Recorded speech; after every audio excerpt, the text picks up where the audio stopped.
할렐루야. 2025년의 마지막 주일, 송년주일 예배에 나오신 여러분을 주님의 이름으로 사랑하고 축복합니다. 사랑하는 여러분, 어느덧 12월의 마지막 주일입니다. 달력을 보니 이제 며칠 남지 않은 날짜들이 우리를 쳐다보고 있습니다. 이맘때가 되면 우리의 마음은 참 복잡 미묘해집니다. 시원섭섭하다는 말이 딱 맞습니다. 어떤 분들은 안도의 한숨을 내쉽니다. 아, 정말 다사다난했다. 경제적으로도 힘들고 몸도 아팠는데 드디어 이 힘든 한 해가 가는구나 하며 빨리 새해가 오기를 기다립니다. 어떤 분들은 깊은 후회에 잠깁니다. 내가 올해 초에 계획했던 것들을 반도 못했구나. 왜 그렇게 나태하게 살았을까? 그 사람에게 더 잘해줄 걸, 그때 참을 걸 하며 아쉬워합니다. 또 어떤 분들은 뿌듯함에 젖어 있습니다. 그래도 올해는 승진도 했고 자녀도 대학에 갔고 교회 봉사도 열심히 했어. 이만하면 성공적인 한 해였어 라며 스스로를 대견해 합니다. 후회든 안도든 뿌듯함이든 송년주일은 우리를 자꾸 뒤를 돌아보게 만듭니다. 지나온 발자국을 세어보게 합니다. 물론 삶을 성찰하는 것은 중요합니다. 하지만 신앙생활에서 지나치게 뒤를 돌아보는 것은 때로 위험할 수도 있습니다. 운전을 생각해 보십시오. 운전할 때 백미러는 잠깐씩 봐야 안전합니다. 만약 운전자가 백미러만 뚫어져라 쳐다보고 운전한다면 어떻게 될까요? 반드시 사고가 납니다. 차는 앞으로 가는데 시선이 뒤에 가 있으면 전진할 수 없습니다. 신앙도 마찬가지입니다. 우리의 몸은 2026년을 향해 가는데 우리의 마음이 2025년의 후회나 영광에 머물러 있다면 우리는 한 발자국도 나아갈 수 없습니다. 오늘 우리가 만날 사도 바울은 인생의 황혼기에 접어들었습니다. 지금 그는 로마 감옥에 갇혀 있습니다. 나이는 들었고 몸은 차가운 쇠사슬에 매였고 언제 사형 판결이 내려질지 모르는 절박한 상황입니다. 인간적으로 보면 이제 인생을 정리하고 지난날을 회상하며 회고록이나 쓰면서 여생을 마감해야 할 시점입니다. 내가 왕년에 이런 일을 했지 하며 추억을 먹고 살 나이입니다. 그런데 오늘 본문에서 바울이 외치는 목소리를 들어보십시오. 힘없는 노인의 목소리가 아닙니다. 은퇴를 앞둔 사람의 목소리가 아닙니다. 이제 막 트랙 위에 올라선 20대 육상 선수의 거친 숨소리가 들립니다. 근육이 팽팽하게 긴장된 선수의 열정이 느껴집니다. 나는 아직 잡은 줄로 여기지 않는다. 나는 뒤에 있는 것은 잊어버린다. 나는 표대를 향하여 지금도 달려간다. 오늘 2025년의 마지막 주일, 저는 여러분을 이 거룩한 질주의 현장으로 초대하고 싶습니다. 한 해를 마무리하는 마침표가 아니라 다시 신발끈을 동여매고 새해를 향해 뛰어나가는 출발선이 되는 시간이 되기를 주님의 이름으로 축원합니다. 바울은 당대 최고의 영적 거장이었습니다. 그는 신약 성경의 절반 가까이를 기록했고 아시아와 유럽을 누비며 수많은 교회를 개척했습니다.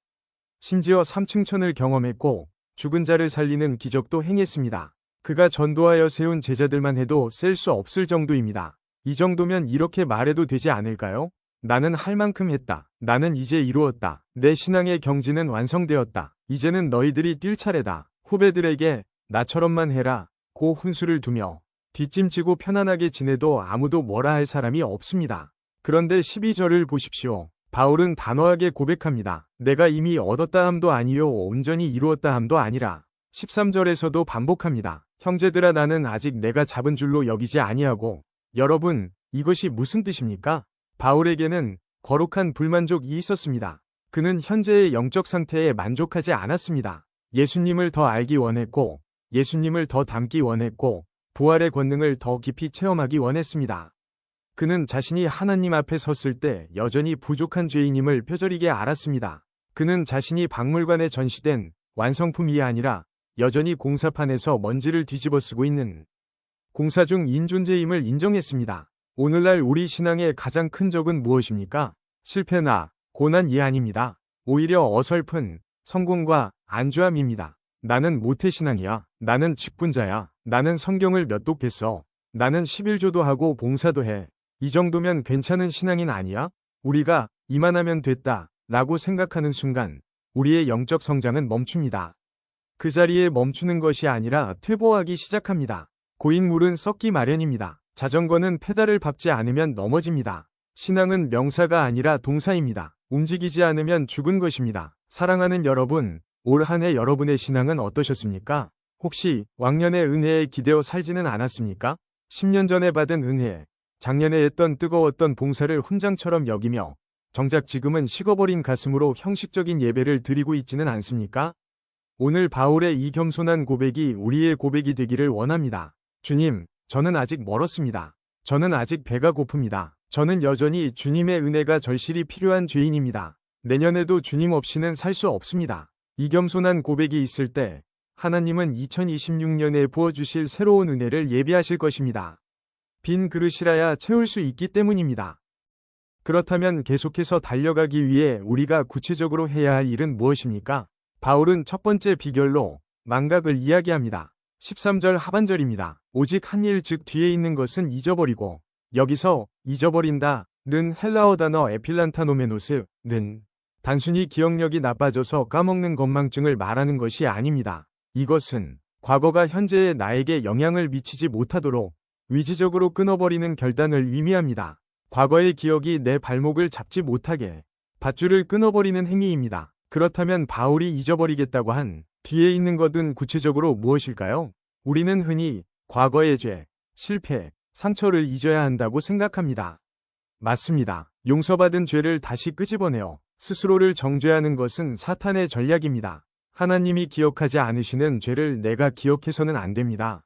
회개했다면 그것은 이제 없는 일입니다. 그러나 오늘 본문의 문맥을 보면 바울이 진짜 잊고자 했던 것은 훨씬 더 역설적이고 충격적입니다. 빌립보서 3장 4절부터 6절까지를 보십시오.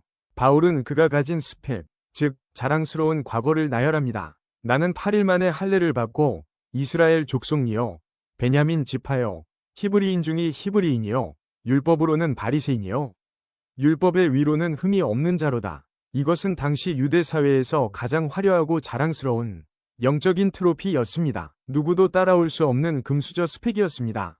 바울은 이것들을 자랑하며 평생 먹고 살 수도 있었습니다. 하지만 그는 7절과 8절에서 충격적인 고백을 합니다. 그러나 무엇이든지 내게 유익하던 것을 내가 그리스도를 위하여 다 해로 여길 뿐더러 모든 것을 배설물로 여김은, 여러분, 배설물이 무엇입니까? 헬라어 스큐발로는 음식 찌꺼기 혹은 똥을 의미합니다. 바울은 자신의 그 화려한 과거, 엄청난 업적, 남들이 부러워하는 스펙을 똥처럼 여긴다고 말합니다. 왜입니까? 왜 그 훌륭한 업적들을 배설물로 취급합니까? 과거의 성공에 취해 있는 것이야말로 미래의 전진을 막는 가장 무서운 적이기 때문입니다. 내가 이룬 성취, 나의 위로움, 나의 종교적 열심을 붙들고 있는 한 우리는 십자가의 은혜를 온전히 붙들 수 없습니다. 내 손에 금트로피를 꽉 쥐고 있으면 예수님의 손을 잡을 수 없는 것과 같습니다. 쓰레기통에 버려야 할 것을 진열장에 모셔두면 냄새만 날 뿐입니다. 사랑하는 여러분, 2025년을 보내며 무엇을 기억하고 계십니까? 실패의 기억도 잊어야 하지만 더 중요한 것은 여러분의 성공의 기억, 내가 했다는 공로 의식을 잊는 것입니다. 내가 왕년에는 교회를 위해 이런 일도 했는데, 내가 우리 교회를 건축할 때 얼마나 헌금했는데, 이런 영적 무용담에 젖어 있는 사람은 앞으로 나아가지 못합니다. 옛날 이야기만 하는 사람은 이미 영적으로 늙은 것입니다. 광야의 이스라엘 백성을 보십시오. 그들이 먹었던 만나는 하루가 지나면 썩어서 냄새가 났습니다. 어제의 만나는 오늘의 양식이 될 수 없습니다. 어제의 은혜로 오늘을 살 수 없습니다. 오늘은 오늘의 은혜가 필요합니다. 자랑하고 싶은 공로가 있습니까? 인정받고 싶은 수고가 있습니까? 그것도 다 잊으십시오. 모든 것이 하나님의 은혜였습니다. 라고 고백하고 그 공로패를 하나님께 반납하십시오. 배설물처럼 미련 없이 버리십시오. 그래야 내일 받을 새로운 은혜를 담을 빈 그릇이 준비됩니다. 이것이 성경이 말하는 거룩한 망각입니다. 과거를 잊었다면 이제 어떻게 해야 합니까? 미래를 향해 달려야 합니다. 14절 말씀을 우리 다 함께 힘차게 봉독하겠습니다. 표대를 향하여 그리스도 예수 안에서 하나님이 위에서 부르신 부름의 상을 위하여 달려가노라. 여기서 달려가노라 는 표현은 헬라어 디오코인데 이는 사냥개가 먹잇감을 쫓아갈 때 혹은 육상 선수가 결승선을 눈앞에 두고 전력 질주할 때 쓰는 단어입니다. 상체를 앞으로 숙이고 팔을 힘차게 흔들며 숨이 턱까지 차오르도록 뛰는 모습입니다. 산책하듯이 걷는 것이 아닙니다. 감옥에 갇힌 노년의 바울은 몸은 묶여있을지라도 마음만은 올림픽 결승전에 출전한 선수처럼 뛰고 있습니다. 그의 영성은 늙지 않았습니다. 그런데 여러분, 달리기에서 속도보다 중요한 것이 무엇입니까? 바로 방향입니다. 방향이 틀린 속도는 재앙입니다. 절벽을 향해 전력 질주한다면 그것은 자살행위입니다. 우리는 종종 러닝머신 위를 달리는 삶을 살 때가 있습니다. 땀 흘려 열심히 뛰지만 내려오면 제자리입니다. 표대 없이 달렸기 때문입니다. 바울은 분명한 방향, 즉 표대가 있었습니다. 그 표대가 무엇입니까? 성공입니까? 명예입니까? 부자가 되는 것입니까? 아닙니다. 본문을 자세히 보면 표대는 바로 예수 그리스도, 그분 자신입니다. 바울의 소원은 오직 하나, 예수님을 더 깊이 알고 예수님과 더 친밀해지고 마침내 예수님 앞에 섰을 때 잘했다 충성된 종아, 칭찬받는 것이었습니다. 이때 중요한 것이 있습니다. 바울이 달릴 수 있었던 이유는 그가 위지가 강해서가 아닙니다. 12절 후반절을 보십시오. 그리스도 예수께 잡힌 바 된 그것을 잡으려고. 여러분, 이 말이 무슨 뜻입니까? 내가 주님을 잡으려고 뛰는 것 같지만 실상은 주님이 먼저 나를 붙잡아 주셨다는 것입니다. 우리가 2026년을 달릴 수 있는 힘은 내 다리에 있지 않습니다. 나를 붙들고 놓지 않으시는 예수님의 손에 있습니다. 그분이 나를 붙잡고 계시기에 우리는 포기하지 않고 달릴 수 있는 것입니다. 사랑하는 여러분, 이제 곧 2026년이라는 새로운 트랙이 우리 앞에 펼쳐집니다. 여러분은 무엇을 향해 달리시겠습니까? 세상 사람들은 돈이라는 표대, 승진이라는 표대, 자녀의 성공이라는 표대를 향해 정신없이 달립니다. 그러나 그 표대들은 도달하는 순간 신기루처럼 사라지거나 우리에게 더 큰 목마름만 줄 뿐입니다. 우리의 표대는 세상에 없어질 상이 아닙니다. 하나님이 위에서 부르신 부름의 상, 영원한 면류관입니다. 이번 송년주의를 기점으로 여러분의 삶의 표대를 재설정하십시오. 내년에는 내가 돈을 좀 더 벌어야지, 가 표대가 아니라 내년에는 내가 돈을 벌어 예수님을 위해 어떻게 쓸까, 가 되어야 합니다. 내년에는 좀 더 편하게 살아야지, 가 아니라 내년에는 내가 주님을 위해 더 헌신해야지, 가 되어야 합니다. 이것이 표대를 향해 달리는 성도의 자세입니다. 바울을 보십시오. 그는 감옥이라는 환경을 탓하지 않았습니다. 감옥 나가면 열심히 할게요. 건강해지면 뛸게요. 라고 미루지 않았습니다. 감옥 안에서도 그는 편지를 쓰고 기도를 하고 자기를 지키는 간수들에게 전도하며 달렸습니다. 환경이 좋아지면 달리겠다는 것은 핑계입니다. 진짜 선수는 비가 오나 눈이 오나 달립니다. 2026년 경기가 어렵다고 합니다. 세상이 흉흉하다고 합니다. 그러나 환경을 핑계대지 마십시오. 우리의 트랙은 세상이 아니라 그리스도 예수 안에 있습니다. 주님이 힘주시면 우리는 달릴 수 있습니다. 말씀을 맺겠습니다. 사랑하는 여러분, 2025년이라는 시간은 이제 역사 속으로 사라집니다. 그러나 우리의 신앙 경주는 아직 끝나지 않았습니다. 하나님은 우리에게 2026년이라는 깨끗한 새 도화지를 주셨습니다. 이제 다시 그려나가야 합니다. 우리는 지금 마라톤 코스의 어느 지점을 통과하고 있는 중입니다. 숨이 차고 다리가 아플 수 있습니다. 포기하고 싶을 때도 있습니다. 자꾸만 뒤를 돌아보고 싶을 때도 있습니다. 그러나 오늘 주님은 바울을 통해 우리에게 강력하게 말씀하십니다. 멈추지 마라. 뒤를 보지 마라. 표대를 봐라. 내가 거기 있다. 오늘 이 예배를 통해 세 가지를 결단합시다. 첫째, 내 안에 있는 영적 교만과 안일함을 회개하십시오. 이만하면 됐다는 생각을 버리고 주님, 저는 여전히 목마릅니다. 은혜 아니면 살 수 없습니다. 라는 갈급함을 회복하십시오. 둘째, 2025년의 실패와 성공이라는 짐을 다 벗어버리십시오. 후회의 짐, 특히 내가 했다는 자만의 짐을 지고는 달릴 수 없습니다. 그것들을 배설물처럼 여기고 십자가 앞에 내려놓으십시오. 거룩한 망각이 필요합니다. 셋째, 2026년을 향한 분명한 영적 표대를 세우십시오.